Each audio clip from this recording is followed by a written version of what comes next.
శ్రీమాత్రే నమః. అందరికీ శుభోదయం అండి.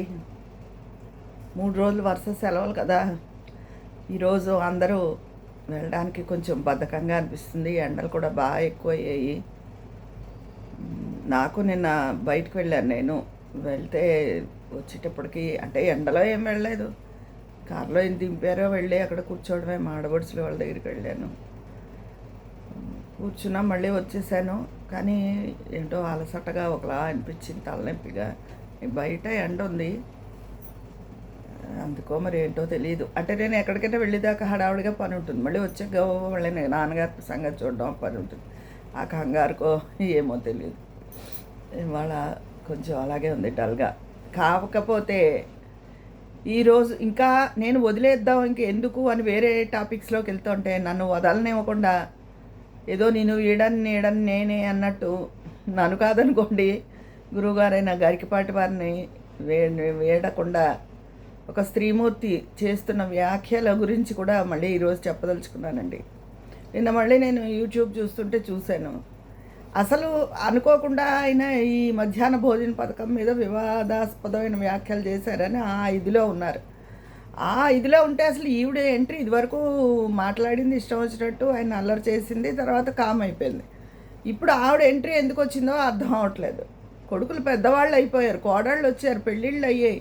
నీకు నిజంగా కొడుకుల మీద ప్రేమ ఉంటే, నా కొడుకుల మీద ఎంతో ప్రేమ ఉంది నాకు అని చెప్తుంది ఆవిడ. ప్రేమ ఉంటే వాళ్ళ పరువును అలా తీయవుగా, వాళ్ళ భార్యల ముందు వాళ్ళు ఎలా తలెత్తుకుంటారు, వాళ్ళకి ఎంత బాధగా ఉంటుంది. నువ్వు నీ మొగుడు వదిలేసి వెళ్ళిపోయాడు పిల్లల్ని, నువ్వు వదిలేసి వెళ్ళిపోయావు. పైగా ఏం చెప్తోంది, నేను వాళ్ళని పెంచే శక్తి లేక వాళ్ళని వదిలేసాను ఆయన దగ్గర.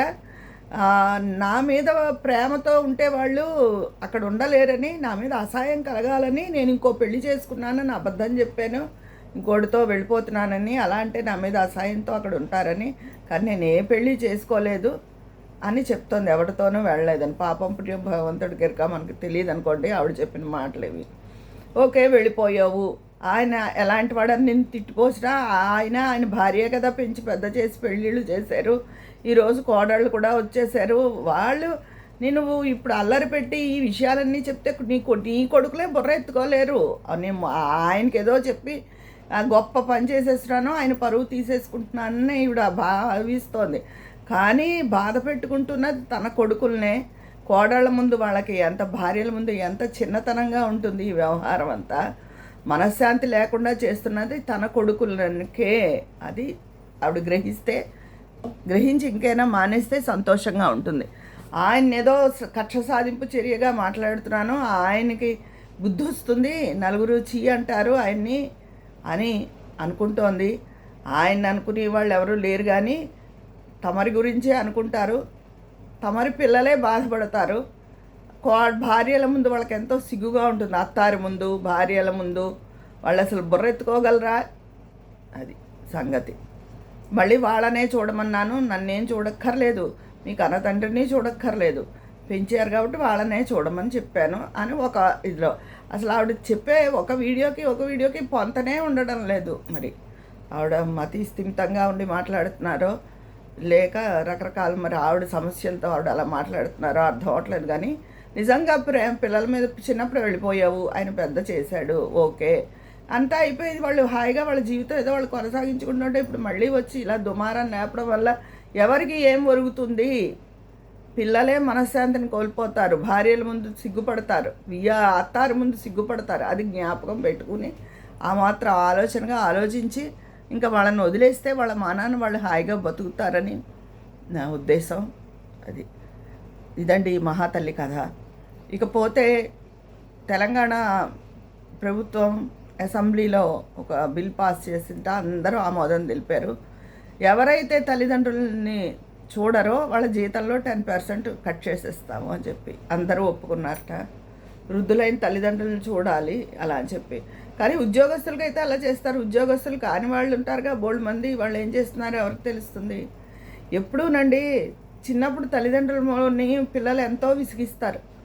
ఒంట్లో బాగుండక, రాత్రులు నిద్రపోక ఎన్నో బాధలు వాళ్ళతో భరిస్తారు.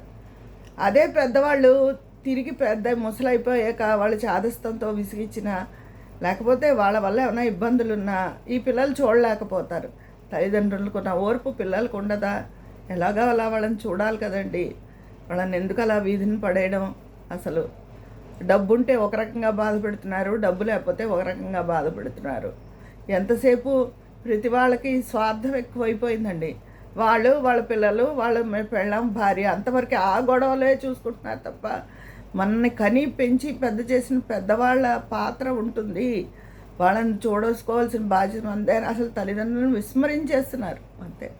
ఇంక ఇన్ని మాటలు అనవసరం చెప్పుకోవడం. ఈ స్వార్థం పోవాలి, అందరిలో ప్రేమలు పెరగాలి, బాధ్యతలు పెరగాలి అని కోరుకుంటున్నాను. ఎవరిని వాళ్ళు చూసుకోవడం, ఎవరి సంసారాన్ని, అందుకే అన్ని పూర్వం సామెత ఉండేది, ఆలికి కూలి పెట్టడం ఊరికి ఉపకారం అని. ఎవరి సంసారాన్ని వాళ్ళు చూసుకోవడం కూడా ఇదే. అంటే ఇప్పుడు ఒత్తిళ్లతో ఉంటుంది కొంత బయట అదినో, అయినా సరే తల్లిదండ్రులను చూడాలి కదా, వదిలేస్తే ఎలాగా?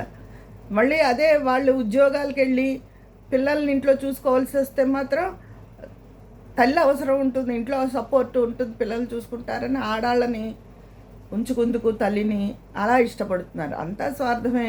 ఎలా స్వార్థంగా మనుషులను వాడేసుకుందామా అని. అంతేగాని వాళ్ళకి ఓపిక ఉందో లేదో, చూడగలరో లేదో, అలా అది లేదు. అది జీతం కట్ చేస్తారట చూడపోతే.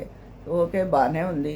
జీతం కాకుండా వ్యాపారస్తులు, వేరే రకరకాల వృత్తుల్లో వాళ్ళు ఉంటారు, వాళ్ళకి ఏం కట్ చేస్తారు మరి? అందుకని మనుషుల్లో మార్పు రావాలి. ముందు చూడాలి, మనం అమ్మా నాన్నని చూడాలి. మనల్ని విసిగిస్తే రోడ్డు మీద వదిలేశారా, మనని ఎంత జాగ్రత్తగా పెంచి పెద్ద చేశారు, అలాగే వాళ్ళ పెద్ద వయసులో మనం ఆసరా అవ్వాలి అనుకుని చూడాలి. అది ఒకళ్ళు చెప్తే వచ్చేది కాదండి ప్రేమ. ఎవరికి వాళ్ళు మార్పు తెచ్చుకుని ఉండాలి. అంతేగాని ఎవరో సిఫార్సు చేస్తేనో, ఏదో గవర్నమెంట్ చెప్తేనో చూసే దాంట్లో తప్పక అన్న ఒక చిరాకు, విసుగు ఉంటుంది తప్ప బాధ్యత, ప్రేమ ఉండవు. అందరూ బాధ్యతతో, ప్రేమతో ఉండాలని కోరుకుంటున్నాను.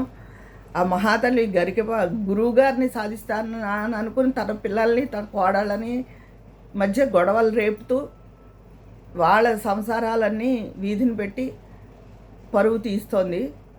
ఆయనకేదో కక్షలాగా చేస్తున్నాను, ఆయన అందరిలో చెడ్డ అయిపోవాలనుకుంటున్నారని. పైగా ఆయన అమ్మవారి గురించి చెప్తాడు, ఇంట్లో ఒక అమ్మవారి ఫోటో ఉండట, దీపం ఉండట, ఏమీ చేయట ఆయన. ఏమిటో మరి అది ఏమైనా అర్థం పర్థం ఉందా అసలు మాటలకి? ఇదండి సంగతి. అందుకని ఆ మహాతల్లి ఆయన్ని వదిలేయాలని కోరుకుంటున్నాను. ముఖ్యంగా వాళ్ళ పిల్లల గురించి కోరుకుంటున్నాను.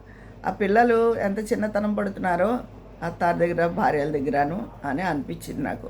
ఎందుకంటే గురువుగారు ఇలాంటివి లెక్క చేసే మనిషి కాదు. ఆయన జీవితంలో ఎన్నో చూసినవాడు కాబట్టి ఆయన ఇవేం పట్టించుకోడు. కానీ పిల్లలకు కొంచెం మనస్తాపంగా ఉంటుంది కదా, అది. అందుకని వదిలేస్తే నేను వీడని నేడని నేనే అన్నట్టు వాళ్ళని పట్టింది. వదిలేస్తే బాగుండని అనుకుంటున్నాను. ఇదండి ఈరోజు నేను చెప్పే విషయాలు. మీ అభిప్రాయాలు కామెంట్ బాక్స్లో తెలియజేసేయండి. మరి అక్కడ మాట్లాడుకుందామా? ఉంటాను, మీ స్నేహితురాలు విజయ పన్నాల.